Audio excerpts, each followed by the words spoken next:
ನಮಸ್ಕಾರ ಎಲ್ಲರಿಗೂ ರಾಶಿ ಕುಕಿಂಗ್ ಚಾನಲ್ಗೆ ಸ್ವಾಗತ.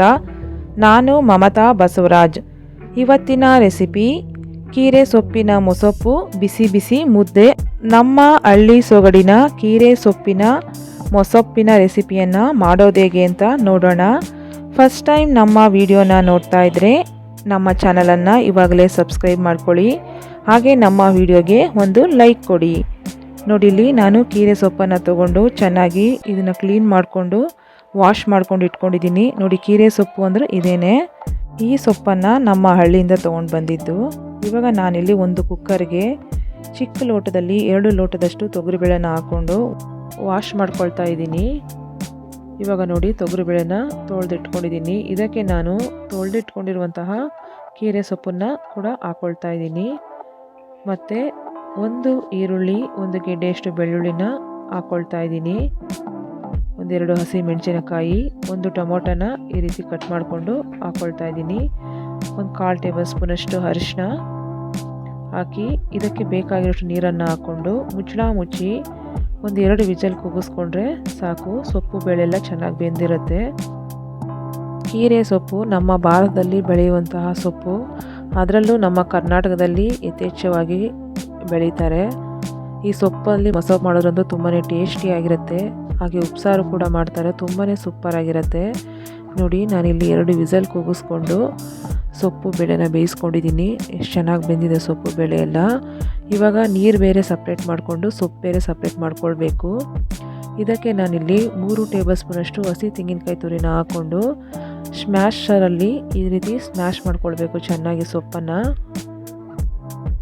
ನಾನು ತಗೊಂಡಿರುವಂತಹ ಈ ಕೀರೆ ಸೊಪ್ಪು ಯಾವುದೇ ರೀತಿ ರಾಸಾಯನಿಕ ಗೊಬ್ಬರನ ಹಾಕಿ ಬೆಳೆದಿರೋದಲ್ಲ. ಇದು ನೈಸರ್ಗಿಕವಾಗಿ ನ್ಯಾಚುರಲ್ ಗೊಬ್ಬರನ ಹಾಕಿ ಬೆಳೆದಿರುವಂತಹ ಸೊಪ್ಪು. ಈ ಸೊಪ್ಪಿಂದ ಮೊಸಪ್ಪನ್ನು ಮಾಡೋದಂತೂ ತುಂಬಾ ಟೇಸ್ಟಿಯಾಗಿರುತ್ತೆ. ನೋಡಿ, ನಾನಿಲ್ಲಿ ಅದನ್ನು ಸ್ಮ್ಯಾಶ್ ಮಾಡ್ಕೊಂಡಿದ್ದಾಗಿದೆ. ಇವಾಗ ನಾನಿಲ್ಲಿ ಒಂದು ಪಾತ್ರೆನ ಇಟ್ಕೊಂಡು ಅದಕ್ಕೆ 3 ಟೇಬಲ್ ಸ್ಪೂನಷ್ಟು ಎಣ್ಣೆನ ಹಾಕ್ಕೊಂಡಿದ್ದೀನಿ. ಅರ್ಧ ಟೇಬಲ್ ಸ್ಪೂನ್ ಸಾಸಿವೆ, ಅರ್ಧ ಟೇಬಲ್ ಸ್ಪೂನ್ ಜೀರಿಗೆನ ಹಾಕ್ಕೊಂಡು ಚಿಟಪಟ ಎಂದು ಸಿಡಿದ ಮೇಲೆ 1 ಗೆಡ್ಡೆ ಬೆಳ್ಳುಳ್ಳಿನ ಈ ರೀತಿ ಜಜ್ಜಿ ಹಾಕ್ಕೊಂಡು ಫ್ರೈ ಮಾಡ್ಕೊಳ್ತಾ ಇದ್ದೀನಿ. ನಾವು ಮೊಸಪ್ಪಿಗೆ ಬೆಳ್ಳುಳ್ಳಿನ ಹಾಕೋದ್ರಿಂದ ತುಂಬಾ ಟೇಸ್ಟಿಯಾಗಿರುತ್ತೆ. ಹಾಗೆ 1 ಈರುಳ್ಳಿನ ಕಟ್ ಮಾಡಿ ಹಾಕ್ಕೊಳ್ತಾ ಇದ್ದೀನಿ. 1-2 ಒಣಮೆಣಸಿನ್ಕಾಯಿ, ಸ್ವಲ್ಪ ಕರಿಬೇವು, ಚಿಟಿಕೆ ಹಿಂಗನ್ನು ಹಾಕ್ಕೊಂಡು ನಾನು ಈರುಳ್ಳಿನ ಫ್ರೈ ಮಾಡ್ಕೊಳ್ತಾ ಇದ್ದೀನಿ. ಕೀರೆ ಸೊಪ್ಪಿನ ಬದಲು ನೀವು ಪಾಲಕ್ ಸೊಪ್ಪು, ಮೆಂತ್ಯ ಸೊಪ್ಪನ್ನ ಹಾಕ್ಕೊಂಡು ಇದೇ ರೀತಿ ಮೊಸಪ್ಪನ್ನ ಮಾಡ್ಕೊಳ್ಬೋದು. ಈರುಳ್ಳಿ ಫ್ರೈ ಆಗಿದೆ. ಇದಕ್ಕೆ ನಾನು ಸ್ಮ್ಯಾಶ್ ಮಾಡ್ಕೊಂಡಿರುವಂತಹ ಸೊಪ್ಪನ್ನು ಇಲ್ಲಿ ನಾನು ಸೇರಿಸ್ಕೊಳ್ತಾ ಇದ್ದೀನಿ. ಹಾಗೆ ಸೊಪ್ಪೇಸಿರುವಂಥ ನೀರಿದೆಯಲ್ಲ ಅದನ್ನು ಕೂಡ ನಾನಿಲ್ಲಿ ಸೇರಿಸ್ಕೊಳ್ತಾ ಇದ್ದೀನಿ. ಮತ್ತು 1 ಟೇಬಲ್ ಸ್ಪೂನಷ್ಟು ಬೇಳೆ ಸಾಂಬಾರು ಪೌಡರ್ನ ಸೇರಿಸ್ಕೊಳ್ತಾ ಇದ್ದೀನಿ. ನಿಮಗೆ ಬೇಳೆ ಸಾಂಬಾರು ಪೌಡರ್ ಇಷ್ಟ ಇಲ್ಲ ಅಂದರೆ ಹಸಿ ಮೆಣಸಿನ್ಕಾಯಿನ ಸ್ವಲ್ಪ ಜಾಸ್ತಿ ಹಾಕ್ಕೊಳ್ಬೋದು. ಮತ್ತು ರುಚಿಗೆ ತಕ್ಕಷ್ಟು ಉಪ್ಪನ್ನು ಸೇರಿಸ್ಕೊಂಡು ಸರಿಯಾಗಿ ಒಂದ್ಸರಿ ಮಿಕ್ಸ್ ಮಾಡ್ಕೊಳ್ಳೋಣ. ನಿಮಗೆ ಯಾವ ಕನ್ಸಿಸ್ಟೆನ್ಸಿ ಬೇಕು ಅಷ್ಟು ನೀರನ್ನ ಸೇರಿಸ್ಕೊಂಡ್ರೆ ಸಾಕು. ನೋಡಿ, ನಾನು ಇವಾಗ ಈ ಕನ್ಸಿಸ್ಟೆನ್ಸಿಲಿ ಮಾಡ್ಕೊಳ್ತಾ ಇದ್ದೀನಿ. ಮೊಸಪ್ಪು ಸ್ವಲ್ಪ ಗಟ್ಟಿ ಇದ್ರೇ ಟೇಸ್ಟ್ ತುಂಬ ಚೆನ್ನಾಗಿರುತ್ತೆ. ಇವಾಗ ಇದಕ್ಕೆ ಮುಚ್ಚಳ ಮುಚ್ಚಿ ಒಂದು 10 ನಿಮಿಷ ಕುಕ್ ಮಾಡ್ಕೊಳ್ಳೋಣ. ಅದು ಕುಕ್ ಆಗೋಷ್ಟರಲ್ಲಿ ಈ ಕಡೆ ಮುದ್ದೆ ಮಾಡ್ಕೊಳ್ಳೋಣ ಬನ್ನಿ. ನಾನು ಈ ಲೋಟದಲ್ಲಿ 3 ಲೋಟದಷ್ಟು ನೀರನ್ನ ಹಾಕ್ಕೊಳ್ತಾ ಇದ್ದೀನಿ. 3 ಲೋಟ ನೀರಿಗೆ 3 ಮುದ್ದೆ ಆಗುತ್ತೆ. ಸ್ವಲ್ಪ ರಾಗಿ ಹಿಟ್ಟನ್ನು ಹಾಕ್ಕೊಂಡು ಮುಚ್ಚಳ ಮುಚ್ಚಿ ಇದು ಕುದಿ ಬರೋವರೆಗೂ ಸ್ವಲ್ಪ ಕುದಿಸ್ಕೊಳ್ಳೋಣ.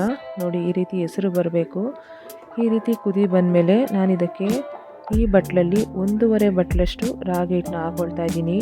ನೀವು ಯಾವುದ್ರಲ್ಲಿ ಅಳತೆ ತೊಗೊಂಡಿರ್ತೀರ 2 ಲೋಟ ನೀರು ತೊಗೊಂಡ್ರೆ 1 ಲೋಟದಷ್ಟು ರಾಗಿ ಹಿಟ್ಟನ್ನ ಹಾಕ್ಕೊಂಡ್ರೆ ಪರ್ಫೆಕ್ಟಾಗಿ ಮುದ್ದೆ ರೆಡಿ ಆಗುತ್ತೆ. ಫಸ್ಟ್ ಟೈಮ್ ಮುದ್ದೆ ಮಾಡೋರಿಗೆ ಸ್ವಲ್ಪ ಕಷ್ಟ ಅನ್ನಿಸ್ಬೋದು, ಆದರೆ ಮುದ್ದೆ ಮಾಡೋದಂತೂ ತುಂಬಾ ಈಸಿ. ಇವಾಗ ನೋಡಿ, ಮೇಲೆ ಹೆಸರು ಬಂದಿದೆ. ಇವಾಗ ನಾನು ಒಂದು ಕೋಲಿಂದ ಈ ರೀತಿ ತಿರುಗಿಕೊಳ್ತಾ ಇದ್ದೀನಿ. ನೀವು ಮುದ್ದೆ ಯಾವುದ್ರಲ್ಲಿ ಮಾಡ್ತೀರೋ ಅದೇ ಕೋಲಿಂದ ಈ ರೀತಿ ಚೆನ್ನಾಗಿ ತಿರ್ಕೊಂಡು ಎಷ್ಟು ಚೆನ್ನಾಗಿ ಮುದ್ದೆನ ಜಡಿತೀವೋ ಅಷ್ಟೇ ಚೆನ್ನಾಗಿ ಸಾಫ್ಟಾಗಿ ಬರುತ್ತೆ ಮುದ್ದೆ. ಇಲ್ಲಿ ಇನ್ನೊಂದು ಸ್ವಲ್ಪ ರಾಗಿ ಹಿಟ್ಟು ಬೇಕು ಅನ್ನಿಸ್ತು, ಅದಕ್ಕೆ ಇನ್ನೊಂದು ಸ್ವಲ್ಪ ಹಾಕ್ಕೊಂಡು ಇದನ್ನು ಸರಿಯಾಗಿ ತಿರುಗಿಸ್ಕೊಳ್ತಾ ಇದ್ದೀನಿ. ಮನೇಲಿ ಚಿಕ್ಕ ಮಕ್ಕಳಿದ್ರೆ ಅವ್ರಿಗೂ ಕೂಡ ಮುದ್ದೆನ ಮಾಡಿಕೊಡಿ. ಚಿಕ್ಕ ಮಕ್ಕಳಿಂದನೇ ಮುದ್ದೆ ತಿನ್ನೋದನ್ನ ಅಭ್ಯಾಸ ಮಾಡಿಸಿ. ಯಾಕೆಂದರೆ ಮುದ್ದೆ ತಿನ್ನೋದ್ರಿಂದ ನಮ್ಮ ದೇಹ ಗಟ್ಟಿಯಾಗತ್ತೆ, ಬಲಿಷ್ಠ ಆಗುತ್ತೆ. ಒಂದು ಗಾದೆ ಮಾತೆ ಇದೆಯಲ್ಲ, ಹಿಟ್ಟಂ ತಿಂದಂ ಬೆಟ್ಟಂ ಹೆತ್ತಂ. ಮುದ್ದೆನ ನಾವು ಉಪ್ಸಾರು ಜೊತೆ, ಬಸ್ಸಾರು ಜೊತೆ, ಹಾಗೆ ನಾನ್ ವೆಜ್ ರೆಸಿಪಿ ಜೊತೆ, ಮಟನ್ ಸಾಂಬಾರು ಇರ್ಬೋದು, ನಾಟಿ ಕೋಳಿ ಸಾಂಬಾರು ಇರ್ಬೋದು, ಇದ್ರ ಜೊತೆ ಎಲ್ಲ ತುಂಬಾ ಸೂಪರ್ ಕಾಂಬಿನೇಷನ್. ಮುದ್ದೆ ಅಂತೂ ತುಂಬಾ ಸೂಪರ್ ಆಗಿರುತ್ತೆ.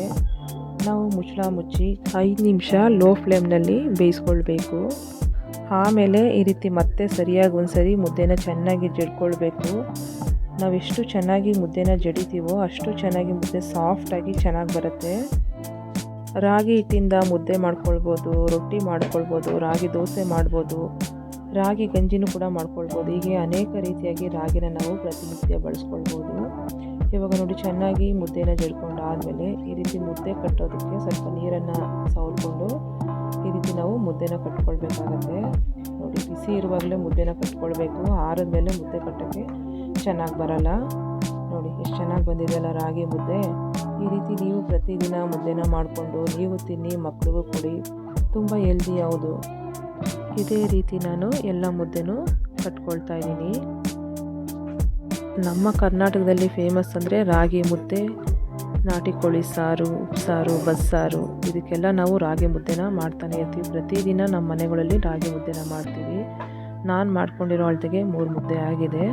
ನೋಡಿ ಈ ಕಡೆ ಮೊಸಪ್ಪು ಕೂಡ ರೆಡಿಯಾಗಿದೆ. ನೋಡಿ ಮೊಸಪ್ಪು ನೋಡ್ತಾ ಇದ್ದರೆ ಎಷ್ಟು ತುಂಬ ಚೆನ್ನಾಗಿ ಕಾಣಿಸ್ತಾ ಇದೆ. ತುಂಬಾ ಟೇಸ್ಟಿಯಾಗಿರುತ್ತೆ ಈ ಮೊಸಪ್ಪು. ನೀವು ಒಮ್ಮೆ ಟ್ರೈ ಮಾಡಲೇಬೇಕು, ಅಷ್ಟು ಸೂಪರಾಗಿರುತ್ತೆ.